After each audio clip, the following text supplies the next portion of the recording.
안녕하세요. 오늘 썰맘 사연은요. 믿었던 사람들이 보여준 충격적인 반전. 모든 게 뒤바뀌고 상상도 못한 배신과 거짓이 드러난 순간 철저한 인과응보가 시작된 사연입니다. 그럼 사연 바로 시작합니다. 안녕하세요. 저는 지금 새 쌍둥이를 키우고 있는 40대 여자입니다. 유튜브나 TV를 보면 저게 말이 돼? 싶은 막장 드라마가 많잖아요. 그때까진 저도 그렇게 생각했죠. 나한테는 절대 일어나지 않을 일. 그런데 세상엔 절대란 게 없더군요. 정말 한 치 앞도 모른다는 말, 그게 제 이야기였습니다. 기가 막히고 코가 막히고 드라마에서나 나올 법한 일이 현실에서 벌어졌거든요. 그 중심에는 제 전남편이 있었습니다. 저는 부모님이 운영하시는 작은 가게의 외동딸로 태어났습니다. 겉으론 부족함 없이 사랑받으며 자랐지만 가슴 한쪽엔 늘 설명하기 힘든 외로움이 있었습니다. 같이 싸우고 같이 웃을 형제 자매가 없었거든요. 그래서 마음속으로 다짐했죠. 결혼하면 아이 많이 낳고 온기 넘치는 가정을 만들자.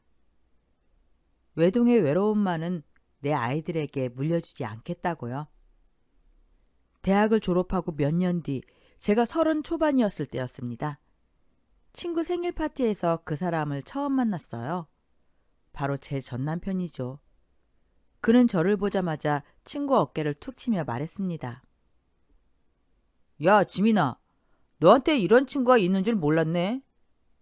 그리고 제 얼굴을 훑어보고 웃으면서 말했어요. 이렇게 예쁜 분이 있었으면 진작 소개 좀 해주지. 혹시 말해두는데 친구로만 지낼 생각은 하지 마요. 나 정도면 잘생긴 편이잖아요. 그리곤 손을 내밀며 마지막으로 말했습니다. 우리 통성명 할래요?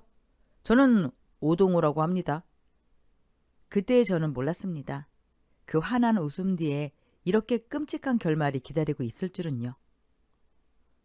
그때 남편이 저에겐 참 불편하게 느껴졌어요. 무엇보다 제 이상형과는 거리가 너무 멀었거든요. 저는 얼굴이 잘생기진 않아도 듬직하고 진중한 사람에게 끌리는 편이었거든요. 그런데 남편은 마치 기생 오라비처럼 예쁘장한 얼굴에 수다스럽고 가벼워 보이는 사람이었어요. 친구 생일 파티엔 5-6명이 있었지만 남편은 오로지 저에게만 말을 걸었죠. 이따가 갈 때 휴대폰 번호 교환할래요? 연락하고 지내고 싶은데 괜찮죠? 저는 망설였지만 친구들의 성화에 우리는 번호를 교환했고 그날 이후 남편은 제게 미친 듯이 직진하기 시작했습니다. 처음엔 너무 불편했어요. 적극적인 호감이 부담스럽다고 말해도 남편은 관심을 끌 생각이 전혀 없어 보였거든요. 그래서 어느 날 문자로 물었습니다. 왜 이렇게 적극적인 거예요? 곧바로 전화가 왔고 그는 말했죠. 10번 찍어 안 넘어가는 나무 없다잖아요. 이렇게 관심 보이다 보면 언젠가 상미 씨가 넘어올 수도 있어요. 이미 생긴 마음을 접으라고 말할 수도 없고 그냥 스스로 지쳐 나가 떨어지길 기다리는 수밖에 없죠. 그리고 한 달 정도가 흐른 뒤 결정적인 계기가 생겼습니다. 몸이 좋지 않아 잠시 입원했는데 남편이 그걸 어떻게 알고 찾아온 거예요. 양손에 먹을 걸 바리바리 싸들고 말이죠. 여긴 어떻게 왔어요? 지민 씨한테 들었어요. 장염이라면서요? 혼자 힘들어하는 저를 위해 죽을 종류별로 다 싸왔습니다. 닭죽, 전복죽, 야채죽. 하나도 남김없이 바닥까지 싹싹 긁어 먹으라고요. 다 먹었나 남겼나 매일같이 와서 확인할 거예요. 이걸 제가 직접 끓였다고요. 20살 때부터 자취하면서 밥해 먹어서 이 정도는 끓일 줄 압니다. 다 먹고 기운내요. 아프지 말고. 매일같이 찾아와 직접 끓인 죽을 건네며 으름장을 놓는 그 모습에 왠지 모르게 제 마음이 조금씩 열리기 시작했습니다. 그리고 태어나던 날 저는 결국 그의 마음을 받아들였습니다. 제가 고개를 끄덕이자 그는 아이처럼 기뻐하며 말했어요. 진짜 잘할게요. 절대 후회 안 하게 할게요. 그 모습이 너무 진심 같아 보였습니다. 그렇게 1년 반을 만나다 보니 자연스럽게 결혼 이야기, 미래 이야기까지 하게 됐습니다. 제가 먼저 말했어요. 우리 결혼하면 아이 많이 낳자. 가능한 만큼. 제가 그 이유를 설명해 줬죠. 어릴 때 형제 자매가 있는 친구들이 늘 부러웠다고. 놀다가 집에 오면 혼자 인형놀이 하던 기억이 너무 외로웠다고. 그래서 결혼하면 아이만큼은 많이 낳고 싶다고요. 그는 웃으며 말했습니다. 좋지. 요즘 출산율도 떨어진다는데 우리가 좀 기여하자. 축구팀 하나 만들어도 될 만큼 많이 낳고 행복하게 살자. 그때까진 정말 그럴 수 있을 거라 믿었습니다. 그리고 결혼 허락을 받기 위해 양가 부모님께 인사를 드리기로 했습니다. 처음 시댁에 갔던 날 시어머니는 저를 보자마자 두 팔 벌려 꼭 안아주셨어요. 아이고, 며느리 왔네. 시아버지와 시누이도 진심으로 반겨주셨죠.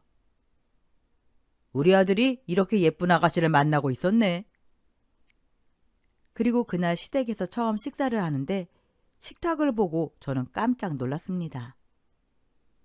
상다리가 휘어질 만큼 음식이 가득했거든요. 동네에서 작은 백반집을 한다는 시어머니의 손맛은 정말 대단했습니다.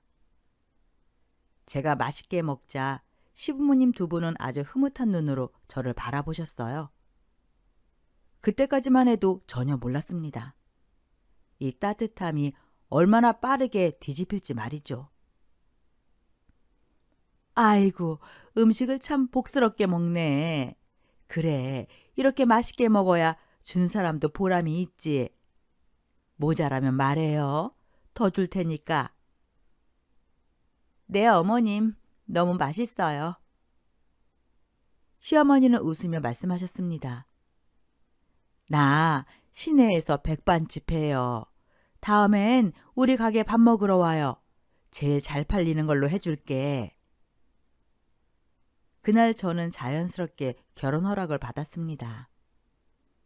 사실 남편은 연애 초반에 제 부모님 가게에 몇 번 같이 간 적이 있었어요. 그때 부모님은 기생 오라비처럼 예쁘장한 남편의 외모가 영 마음에 들지 않으셨죠. 그래서 결혼 이야기를 꺼냈을 때도 부모님 반응은 차가웠습니다. 결정적인 날, 남편은 평소와 다르게 단정하고 말끔한 차림으로 부모님 가게에 인사를 드리러 왔습니다. 하필 그날 손님이 유난히 많았어요. 부모님도 직원들도 정신없이 움직이느라 저희와 이야기할 여유조차 없었죠. 그 모습을 조용히 지켜보던 남편이 갑자기 움직였습니다. 셔츠 소매를 걷어붙이더니 가게 입구에 걸린 앞치마를 집어들고 직원들 사이로 들어간 겁니다. 누가 시킨 것도 아닌데 불을 나르고 주문을 받고 마치 원래 직원이었던 것처럼 자연스럽게 움직였어요. 그때였습니다. 숯불을 옮기던 외국인 직원이 미끄러지면서 뜨거운 숯이 팔 위로 쏟아졌습니다. 가게는 순식간에 아수라장이 됐죠. 모두가 당황해 어쩔 줄 몰라 하고 그 직원은 눈물을 흘리며 고통스러워했습니다. 그 순간 남편이 달려갔습니다. 차가운 수건을 가져와 화상 부위에 얹고 침착하게 말했어요. 괜찮아요. 차가운 거 대고 있으면 조금 나아져요. 119 불렀어요. 곧 올 거예요. 울고 있던 직원에게 계속 말을 걸며 달래주었습니다. 잠시 후 구급차가 도착했고 직원은 병원으로 옮겨졌습니다. 초기 처치를 잘해서인지 크게 덧나진 않을 거라는 말에 모두가 가슴을 쓸어내렸죠. 손님들이 다 빠지고 가게 문을 닫을 무렵 그제야 부모님과 이야기를 나눌 수 있었습니다. 아버지가 먼저 말씀하셨어요. 아까 정말 잘했어. 다들 정신없었는데 혼자 그렇게 침착하게 움직이더라. 어머니도 고개를 끄덕이셨죠. 나도 보고서 깜짝 놀랐어. 남편은 담담하게 말했습니다. 전에 비슷한 일을 겪은 적이 있어서요. 그때처럼 하면 되겠다 싶었습니다. 그날 이후 부모님의 마음은 완전히 돌아섰습니다. 그리고 저는 이 사람이면 괜찮겠다고 믿게 됐습니다. 아버지가 조심스럽게 입을 여셨습니다. 솔직히 말하면 말이야, 우린 자네 처음엔 별로 마음에 안 들었어. 그 말에 잠깐 공기가 멈췄죠. 오늘 결혼 허락 받으러 온다고 했을 때도 마음에 걸렸고, 근데 오늘 보니까 말이야, 사람은 외면만 보고 판단하면 안 되겠더라고. 어머니가 이어 말씀하셨습니다. 그동안 색안경 끼고 본 거 미안해. 결혼해도 좋다. 그 말이 떨어지자마자 남편은 자리에서 벌떡 일어나 환호성을 질렀습니다. 진짜요? 감사합니다. 정말 잘하겠습니다. 그날 결혼은 허락됐습니다. 상견례, 결혼 준비, 그리고 결혼식. 저희는 모두의 축복 속에 부부가 됐습니다. 특히 시어머니는 저를 유난히 예뻐하셨어요. 시간 날 때마다 남편과 함께 시어머니가 운영하는 백반집에 갔습니다. 갈 때마다 시어머니는 손님들에게 저를 세워두고 자랑을 하셨죠. 여기 얘가 우리 며느리예요. 예쁘지? 우리 아들 장가 잘 갔지? 손님들도 시어머니를 부러운 듯 바라보며 아이고 며느리 참 곱네. 예쁜 며느리 들여서 좋겠어요. 라고들 했죠. 저는 그럴 때마다 조금 민망했지만 마음은 참 따뜻해졌습니다. 늦가을이 되면 가게에서 다 같이 김장을 했습니다. 시어머니는 항상 김치 한 조각을 집어 제 입에 넣어주셨죠. 자, 한번 먹어봐. 어머님, 김치 맛이 진짜 최고예요. 양념이 쏙쏙 배었어요. 그러면 시어머니는 흐뭇하게 웃으며 새 식구가 들어와서 그런가? 김장이 더 잘 되네. 김장엔 수육 빠질 수 없죠. 제가 웃으며 말하자 시어머니가 눈을 크게 뜨셨어요. 너 수육도 할 줄 아니? 그럼요. 엄마가 요리를 잘하셔서 어깨너머로 배웠어요. 어머나, 우리 며느린 못하는 게 뭐니? 시어머니는 남편을 쳐다보며 말씀하셨죠. 동우야, 새아가 평생 떠받들고 살아. 알겠어. 지금도 떠받들고 살고 있잖아. 그 말에 모두 웃었습니다. 보통은 시어머니가 아들 편을 든다던데 저희 시어머니는 달랐어요. 맛있는 건 항상 제 앞으로 밀어주고 모르는 사람에게도 제 자랑을 하셨습니다. 그만큼 저도 최선을 다했습니다. 남편은 저희 부모님께도 사랑받는 사이가 됐습니다. 가게에 갈 때마다 말없이 앞치마를 두르고 일손을 거들었죠. 그러면 아버지가 늘 웃으며 말하셨어요. 오서방, 회사 그만두고 우리 가게에서 일할 생각 없어? 손님들이 오서방만 보면 연예인인 줄 알아. 드라마에서나 보던 얼굴이라고. 남편은 웃으며 받아쳤죠. 장모님 장인어른이 받아주시면은 내일 당장 그만두죠. 아이고, 말은 잘해. 힘들 텐데 올 때마다 도와줘서 고마워. 에이구, 돈이라도 줘야겠네.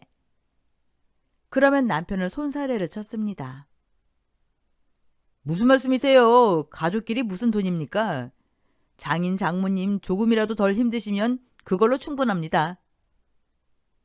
그때 저는 정말로 믿었습니다. 이 사람, 이 집안이라면 평생 따뜻할 거라고. 말도 참 예쁘게 한다. 부모님은 남편을 볼 때마다 뭐 하나라도 더 챙겨주려 하셨어요. 가게 마감 시간이 다 되고 저희 직원들이 하나둘 퇴근하면 저희 가족은 장어를 굽고 소주 한 잔을 나눴습니다. 그럴 때마다 남편은 꼭 쌈을 싸서 부모님 입에 넣어드렸죠. 장모님, 마늘이랑 쌈장이랑 장어 넣어서 쌈 쌌어요. 한번 드셔보세요. 아이고, 우리 남편도 안 해주는 걸 사위가 해주네. 그래, 사이쌈 한번 받아 먹어보자. 부모님은 완전히 마음을 내주셨습니다. 그렇게 저희 부부는 양가 식구들과 아무 탈 없이 잘 지냈어요. 딱 한 가지 아이만 빼고요. 결혼 1년이 지나도 아이는 찾아오지 않았어요. 남편은 말했습니다. 조급해하지 말자. 급할 거 없잖아. 그 말이 틀린 건 아니었지만 제 마음은 자꾸만 조급해졌습니다. 한 살이라도 더 젊을 때 아이를 낳고 싶었거든요. 그러던 어느 날 드디어 기다리던 소식이 찾아왔습니다. 임신이었어요. 병원에서 확인받던 날 남편과 저는 부둥켜 안고 한참을 울었습니다. 소식을 전하자 친정도 시댁도 진심으로 축하해줬고 저희 둘만의 작은 파티도 열었죠. 남편이 말했습니다. 다시 다짐했어. 당신이랑 태어날 아이한테 좋은 남편, 든든한 아빠가 되겠다고. 저도 말했어요. 나도 좋은 아내, 좋은 엄마가 될게. 우리 아기 건강하게 태어나게 해주세요. 그날부터 매일 기도했습니다. 하지만 그 기쁨은 오래가지 않았습니다. 임신 9주차 작은 출혈이 있었고 불안한 마음에 병원으로 달려갔습니다. 의사는 차분한 얼굴로 말했어요. 심장이 뛰지 않습니다. 계류 유산이었습니다. 힘들게 찾아온 첫 아이는 품에 안아보지도 못한 채 하늘로 떠났습니다. 저는 일주일 병가를 내고 집에만 있었습니다. 친정 부모님은 저를 꼭 안아주며 말했어요. 아이야, 나중에 또 가지면 된다. 몸에 좋다는 음식으로 냉장고를 가득 채워주셨죠. 그리고 시어머니는 혼자 조용히 찾아오셨습니다. 말없이 미역국을 끓이시고 제 앞에 앉아 직접 떠먹여 주셨어요. 유산도 말이야, 출산한 거랑 같은 거라더라. 소고기 듬뿍 넣고 끓였으니까 한 입만 먹어봐. 어머니, 죄송해요. 뭐가 죄송해? 그런 말 하지 말고 네 몸이나 챙겨. 손주 못 봐도 된다. 아프지 말고 건강하기만 해. 그날 먹은 미역국은 세상에서 가장 따뜻한 음식이었습니다. 그렇게 첫 아이를 떠나보내고 결혼 3년 차에 접어들 무렵 정말 아무도 예상 못한 변화가 찾아왔습니다. 남편은 항상 제 시간에 들어오던 사람이었는데 조금씩 말없이 늦어지기 시작했고 함께 자는 날보다 서재에서 자는 날이 더 많아졌습니다. 그리고 결정적으로 제 마음을 무너뜨린 날은 남편의 생일이었습니다. 여보, 생일 축하해. 오늘은 집에서 케이크 불고 맛있는 거 해먹을까? 전에 받은 와인이랑 같이. 그래, 나 다녀올게. 저는 스테이크를 굽고 파스타를 만들고 화이트 와인까지 정성껏 준비해 식탁을 차려놨습니다. 하지만 퇴근 시간이 지나도 전화는 받지 않았고 밤이 깊어도 돌아오지 않았습니다. 새벽 1시가 되어서야 현관문이 열렸습니다. 그때부터 제 인생은 조금씩 다른 방향으로 흘러가기 시작했습니다. 그날 남편은 술에 취해 얼굴이 붉어진 채로 들어왔습니다. 그 모습을 보는 순간 마음속에서 무언가가 탁 하고 끊어졌어요. 남편은 식탁 위에 잔뜩 차려진 이미 식어버린 음식들을 힐끗 보더니 아무렇지 않게 말했습니다. 오늘 회식 있는 거 깜빡했네. 안 온다 싶으면 그냥 치우지 그랬어. 케이크도 초 다 녹았네. 스테이크랑 파스타도 다 버려. 그 말에 저는 조심스럽게 물었습니다. 전화도 받지 않아 무슨 일이 난 줄 알고 얼마나 걱정했다고요. 그러자 남편은 한숨을 쉬며 대수롭지 않게 말했어요. 미안해. 사람이 살다 보면 그럴 수도 있지. 왜 이렇게 예민해? 쓸데없는데 힘 좀 빼. 나 머리 아프니까 먼저 씻고 잘게. 그 순간 정말 어이가 없었습니다.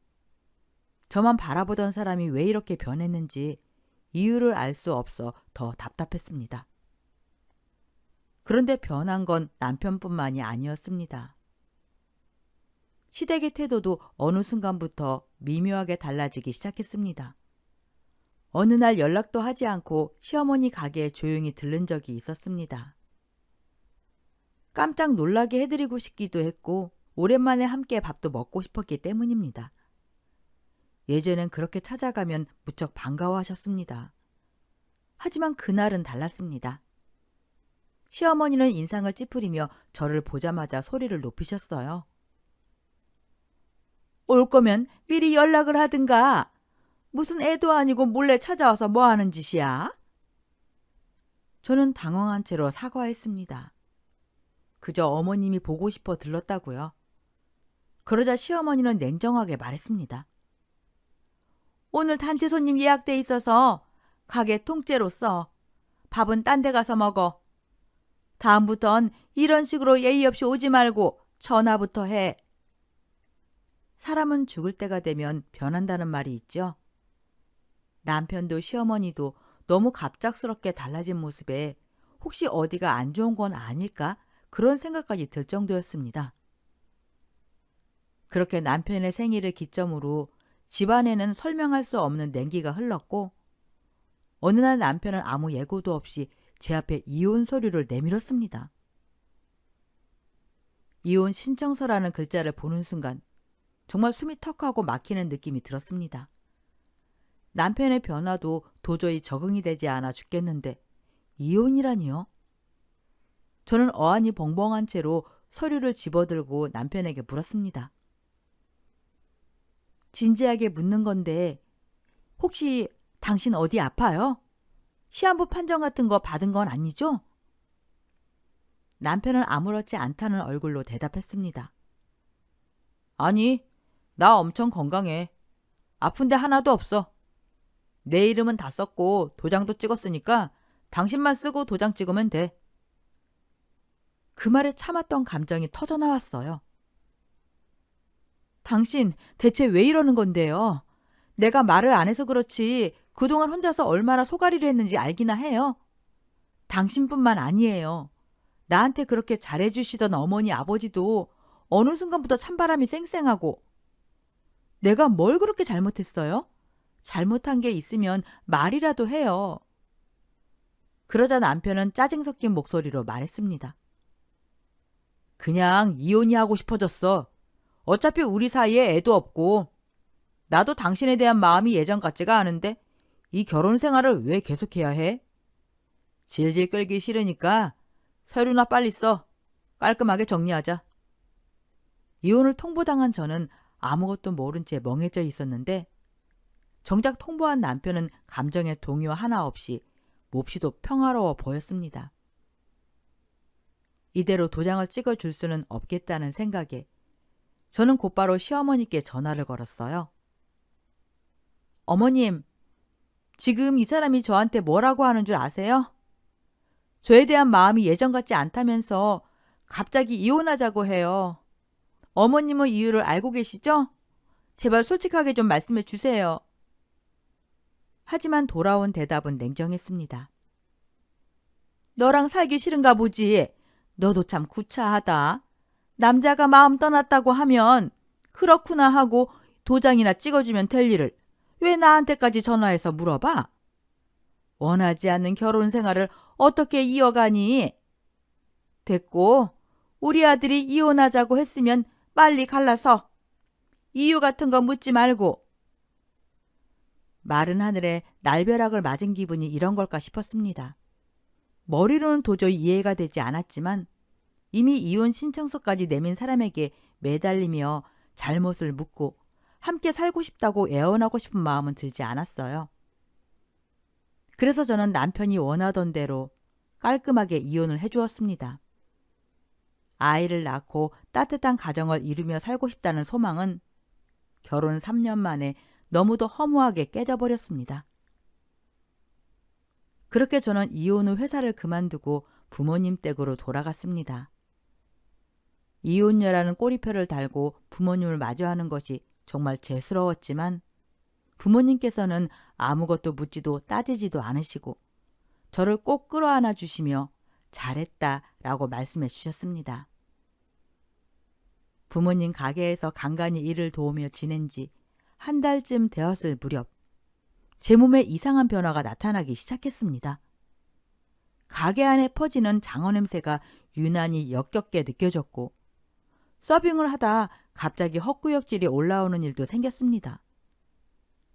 코를 틀어막고 구역질을 하던 중 갑자기 졸음이 밀려와 꾸벅꾸벅 졸기까지 하자 부모님께서 걱정스레 물으셨습니다. 어디 아픈 거 아니야? 너무 무리하는 거 아니니? 힘들면 집에 가서 약 먹고 쉬어. 손님도 많지 않으니까 우리끼리 해도 돼. 저는 고개를 끄덕이며 말했습니다. 그럼 잠깐 들어가서 조금만 쉴게요. 잠이 너무 쏟아져요. 얼굴에 열이 확 오르는 느낌에 감기 몸살인가 싶어 약을 먹고 잠이 들었지만 증상은 쉽게 가라앉지 않았습니다.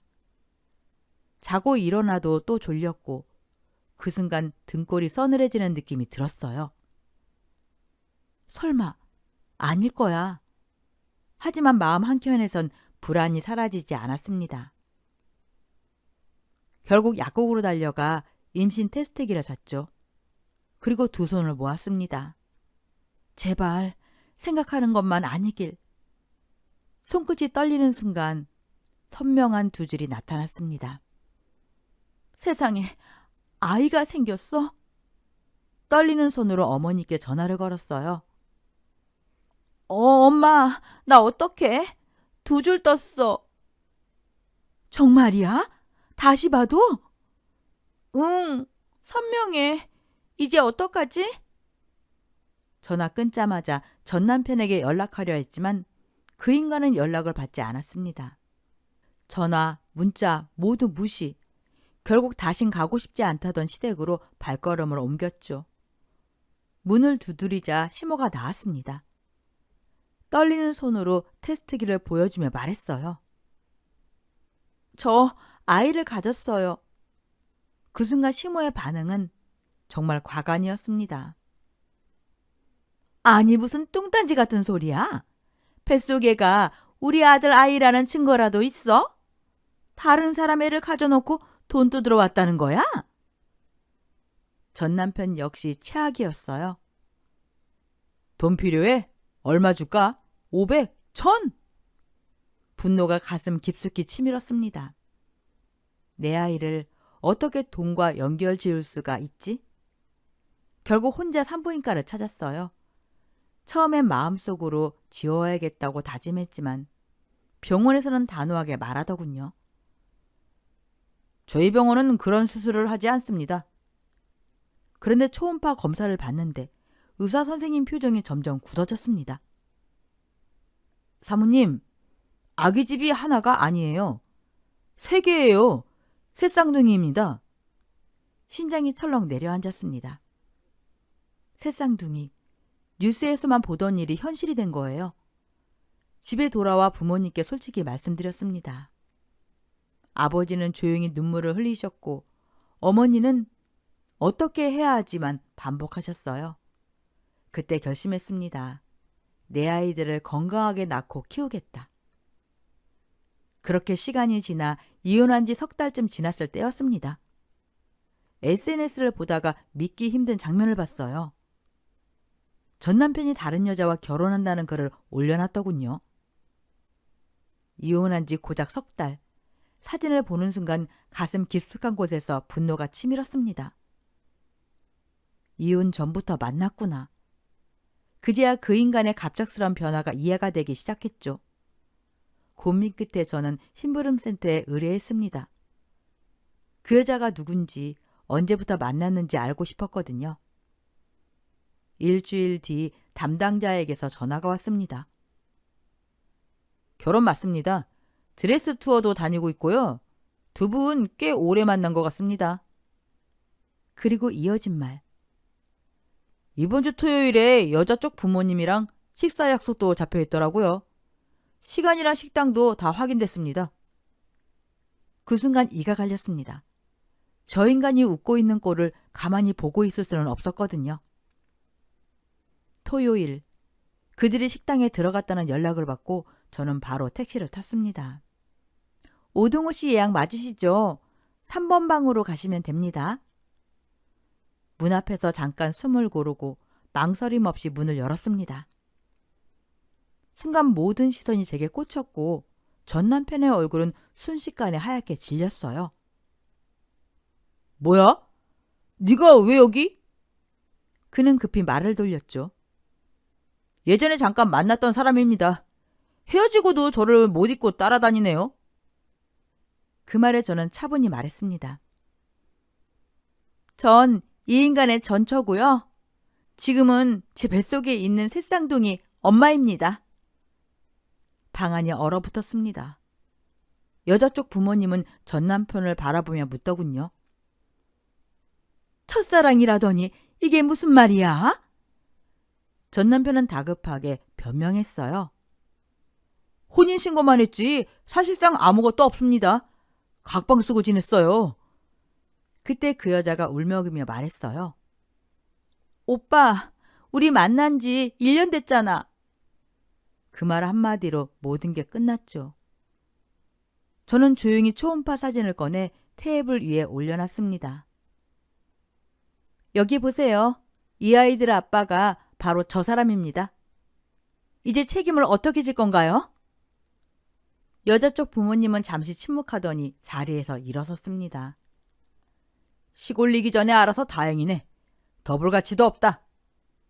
그 여자는 나가기 전 제게 조용히 말했습니다. 전화번호 주실 수 있을까요? 우리는 번호를 교환했고 가족들이 모두 나간 뒤 전 남편은 핏발선 눈으로 저를 노려봤습니다. 그리고 그제야 진짜 지옥이 시작됐죠. 네가 지금 무슨 짓을 한 건지 알기나 해? 전 남편은 얼굴이 시뻘개져 소리쳤어요. 남의 인생 망쳐도 정도가 있지? 중요한 자리까지 찾아와서 깽판을 쳐? 자기 인생만 보이지 내 인생은 전혀 보이지 않는 얼굴이었죠. 저는 담담히 말했어요. 억울하면 그대로 돌려받았다고 생각해. 그리고 등을 돌려 집으로 돌아왔습니다. 가기 전엔 망설였지만 막상 가서 하고 나니 속이 시원하더군요. 며칠 뒤 식당에서 번호를 받아갔던 주희 씨에게서 연락이 왔습니다. 만나고 싶다고요. 카페에서 만난 주희 씨는 제 얼굴을 보자마자 무릎을 꿇고 울었습니다. 저도 피해자예요. 청첩장까지 다 돌린 상태였어요. 그런 인간인 줄 몰랐어요. 저는 급히 일으켜 세웠습니다. 여기 사람 많아요. 이러면 내가 나쁜 사람 되잖아요. 주희 씨는 웃으면서 말했어요. 상미 씨, 우리 같이 복수해요. 그 인간 여자를 장난감처럼 대해요. 이번엔 제대로 정신 차리게 해주고 싶어요. 그리고 덧붙였죠. 양육비, 위자료 전부 받게 해드릴게요. 제가 연기할게요. 그 눈빛엔 분노가 가득 차 있었습니다. 처음엔 몰랐던 게 분명했어요. 그렇게 오동호 나락 보내기 프로젝트가 시작됐습니다. 먼저 변호사를 만났습니다. 위자료 1억, 아이셋 양육비는 인당 70만 원. 현실적인 선이었죠. 며칠 후 전 남편이 부모님 집 앞으로 찾아왔습니다. 얼굴이 반쪽이 돼 있더군요. 얼마면 돼? 위자료 1억, 양육비는 월 210만 원. 잠시 고민하더니 그는 바로 고개를 끄덕였습니다. 다 줄게. 그 집안 진짜 대단한 집안이야. 결혼 하나에 인생이 걸려 있어. 도장까지 다 찍고 합의서도 내밀었습니다. 이걸로 우리 끝이다. 그래, 다신 보지 말자. 집으로 돌아오는 길 저는 속으로 웃었습니다. 그가 모르는 게 하나 있었죠. 이 모든 게 바보같이 두 여자가 짜고 친다는 것도 모르고 혼자 신나있던 모습이 그저 우스웠습니다. 몇 시간 뒤 위자료 1억이 입금됐고 저는 주희 씨에게 합의 끝났어요 라고 문자를 보냈습니다. 곧바로 만나자는 답장이 왔죠. 우리는 얼굴을 보자마자 아무 말 없이 웃기만 했습니다. 속이 탁 풀렸어요. 그때 주희 씨가 하얀 봉투를 내밀었습니다. 안에는 2천만 원이 들어있었죠. 같이 속은 거잖아요. 제 책임도 있어요. 꼭 받아주세요. 그리고는 아이 잘 키우라며 조용히 자리를 떠났습니다. 그날 밤 잠자리에 들렸는데 대문을 미친 듯이 두드리는 소리가 들렸습니다. 전 남편이었어요. 나 한 번만 도와줘. 주희가 날 버렸어.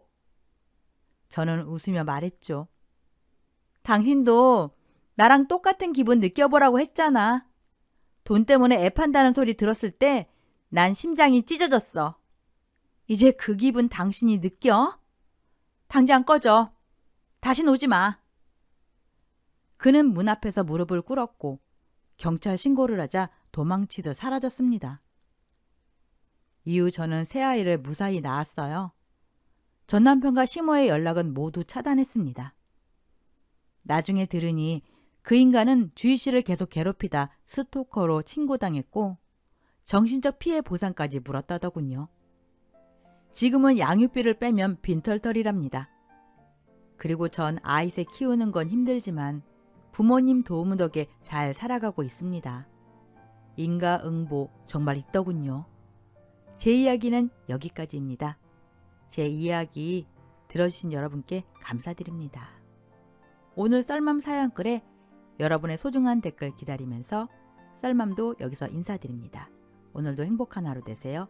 감사합니다.